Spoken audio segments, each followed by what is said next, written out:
Hello everyone, welcome to exam तक 24 bye Jitendra. आज है 4 जून 2021। आज से रिलेटेड जितने भी करंट अफेयर्स हैं इस वीडियो में हम डिस्कस करेंगे। अगर वीडियो अच्छी लगे तो प्लीज़ वीडियो को लाइक करें और मेरे चैनल को सब्सक्राइब करना ना भूलें। तो चलिए अपन स्टार्ट करते हैं। अपना पहला प्रश्न है, कोरोना वायरस के बाद किस देश में बर्ड फ्लू H10N3 का पहला मामला सामने आया है? तो वायरस का जन्मदाता चीन। चीन को वायरस का जन्मदाता भी कहा जाता है। अब इंसानों में भी बर्ड फ्लू का मामला सामने आया है। चीन के कौन से ज़ेजिंगांग शहर के एक 41 वर्षीय व्यक्ति में बर्ड फ्लू का स्ट्रेन मिला है। इसका प्रभाव क्या हुआ आप सबको मैं बता देता हूँ। तो ये फ्लू गले से जाके फेफड़ों में जाएगा, फिर वही सर्दी जुकाम जैसे लक्षण दिखाई देने वाले हैं। जो यह कोरोना से भी खतरनाक होने वाला है।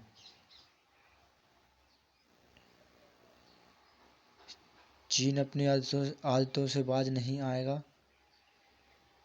अपना अगला प्रश्न, इजराइल के राष्ट्रपति कौन बने हैं?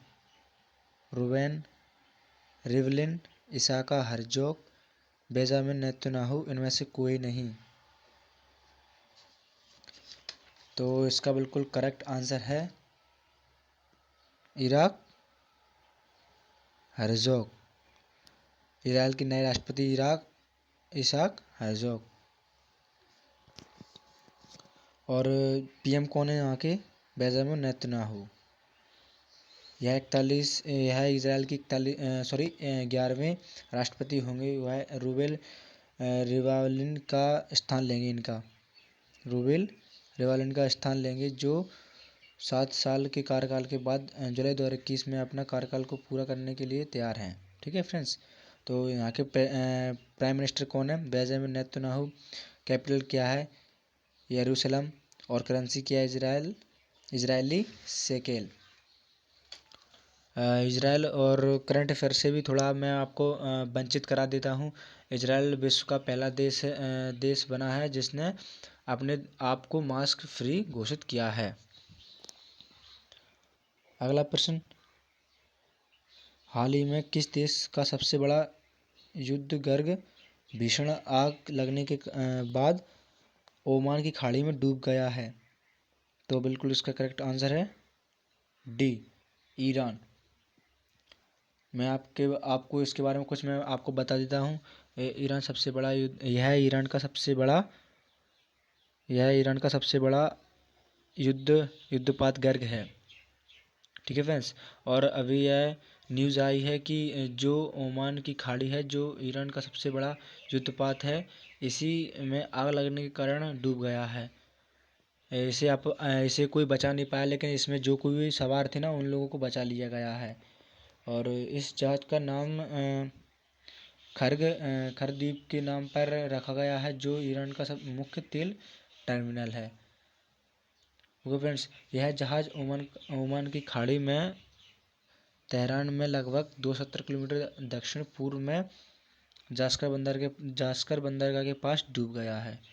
तो अपन ईरान के बारे में कुछ जान लेते हैं। ईरान की कैपिटल क्या है? तेहरान। और करेंसी क्या है? ईरानी रियल। चलते हैं अगले प्रश्न की तरफ। अगला प्रश्न क्या है? हाल ही में WHO ने भारत में दूसरी लहर के लिए जिम्मेदार कोरोना वेरिएंट का नाम क्या रखा है? तो इसका बिल्कुल करेक्ट आंसर है डेल्टा। जो दूसरी लहर आई है ना, तो उसका नाम डेल्टा रखा है। और पहली लहर का क्या नाम था? कप्पा।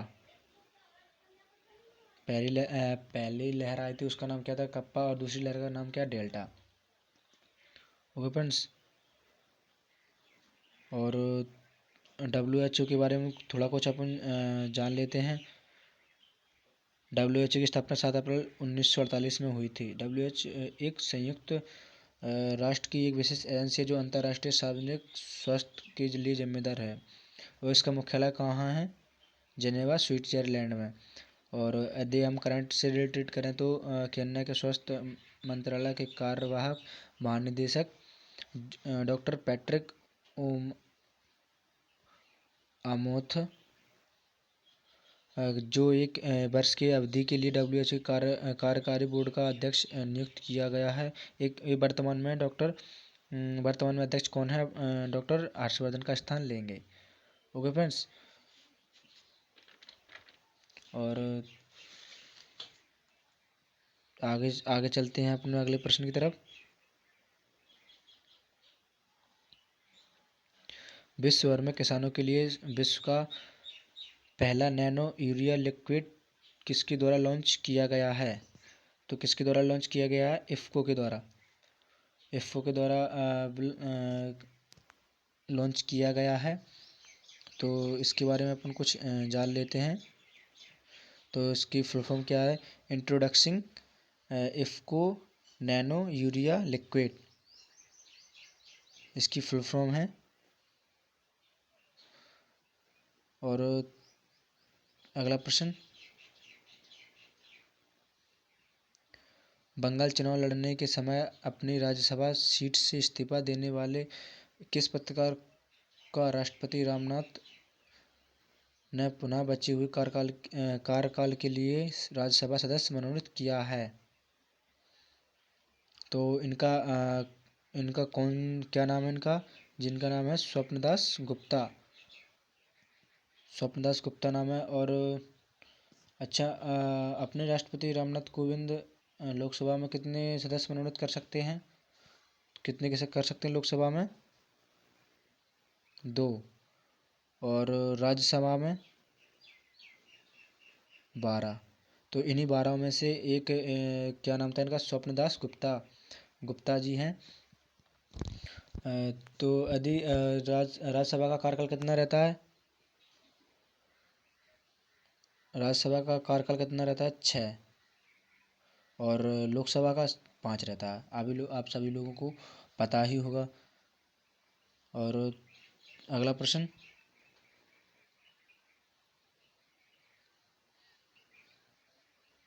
असम राइफल्स ने नए महानिदेशक के रूप में निम्न में से किसने अपना पदभार संभाल लिया है? तो किसने संभाल लिया है? ए, लेफ्टिनेंट जनरल प्रदीप चंद्रन नायर ने। तो जैसे आप जल सेना, थल सेना, वायुसेना सुनते हैं, और वैसे ही एक सुनते हैं, तो यह किसके अंतर्गत आते हैं? जल सेना, वायुसेना, थल सेना। तो ये आते हैं रक्षा मंत्रालय के अंतर्गत आते हैं। और जैसे AR, BSF, CISF और CRPF, ITF, BP, NSG, SSB, यह किसके अंतर्गत आते हैं? यह गृह मंत्रालय के अंतर्गत आते हैं। और यह 7 सेंट्रल आर्म्ड पुलिस फोर्स, इसी के अंतर्गत कौन कौन आते हैं? जो आते हैं अब इस 7 हैं, इनको अपन अलग अलग तरीक़ा से अपन सबकी डिटेल जानेंगे। ओके फ्रेंड्स, और आपको मैं बता दूं, जैसे असम में से AR, इसकी फुल फॉर्म क्या है? असम राइफल्स।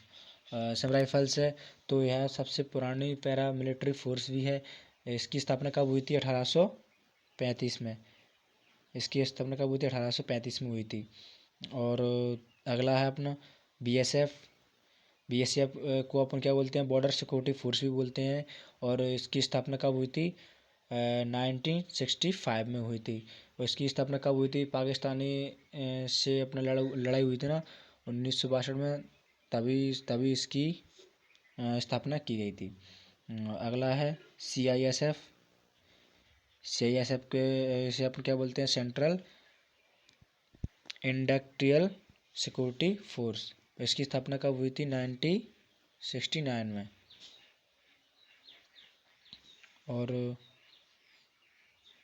और अगली है कौन? CRPF। CRPF है, सीआरपीएफ को क्या बोलते हैं? Central reserve police force. इसकी एक यूनिट भी है जिसे हम क्या बोलते हैं? कोबरा के नाम से हम जानते हैं इसकी। Okay friends. और अगली अपनी क्या है? ITBP। इसे क्या बोलते हैं? Indian Tibet border police. इसकी स्थापना कब हुई थी? 1962 में हुई थी। इसकी स्थापना कब हुई थी? 1962 में। और कार्य इनका क्या है? इंडियन और इंडिया और चीन के बीच बॉर्डर पर जो पहाड़ियाँ हैं उन्हें सिक्योर करती हैं ये। और अगली अपनी क्या है? NSG है। इसको अपन क्या बोलते हैं? National security guard. तो इसकी स्थापना कब हुई थी? 1984 में हुई थी इसकी स्थापना। और यह इसका कार्य क्या होता है? VIP लोगों की सिक्योरिटी लोग करते हैं ये। ऐसे PM, प्रेसिडेंट, बड़े बड़े ऐसे अपने अधिकारी होते हैं ना, उनकी सिक्योरिटी करते हैं ये। और आगे कौन सा है? SSB सशस्त्र सेना बल। इसकी स्थापना कब हुई थी? 1963 में हुई थी इसकी स्थापना। और इसका कार्य क्या है? जैसे नेपाल भूटान के बॉर्डर को यह प्रोटेक्ट करती है। ऐसे इसका कार्य क्या होता है? चुनाव के समय में जिन जवानों को देखा जाता है तो वो SSB के जवान होते हैं। जैसे और कहीं होते हैं एयरपोर्ट पे अपन देखते हैं कई जवानों को, तो वह SSB के जवान ही होते हैं, वो जो एयरपोर्ट पर सिक्योरिटी करते हैं। Okay friends.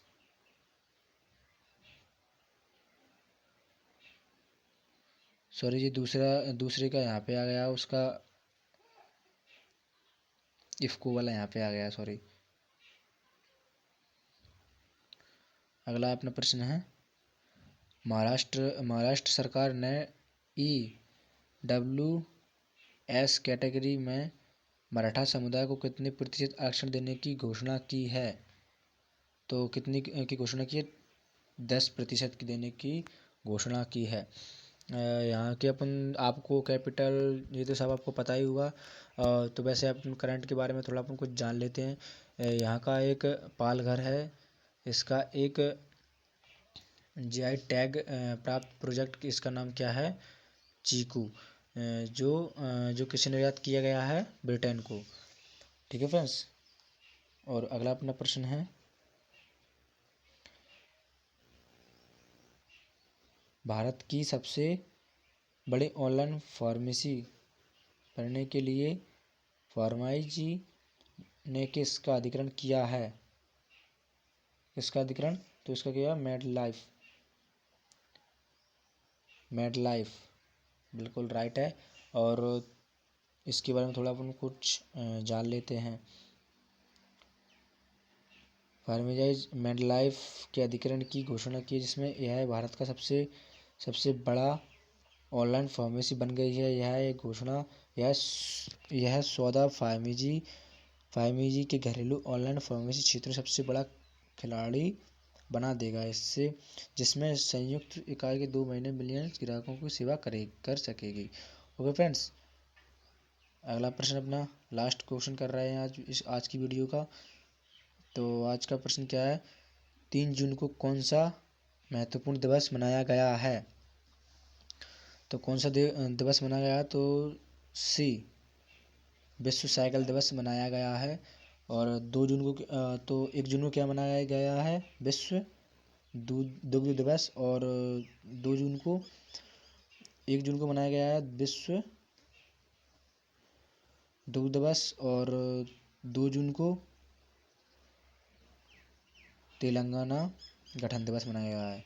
और 5 तारीख को क्या मनाया जाए कल की वीडियो में बताऊंगा। तो क्या मनाया जाता है? विश्व पर्यावरण दिवस। तो अगर आपको वीडियो में जानकारी अच्छी लगे तो प्लीज़ वीडियो को लाइक करें और मेरे चैनल को सब्सक्राइब कर लें। आज की करंट की वीडियो यहीं पे समाप्त होती है। अगले दिन अपनी फिर मुलाकात होगी। धन्यवाद। जय हिंद, जय भारत।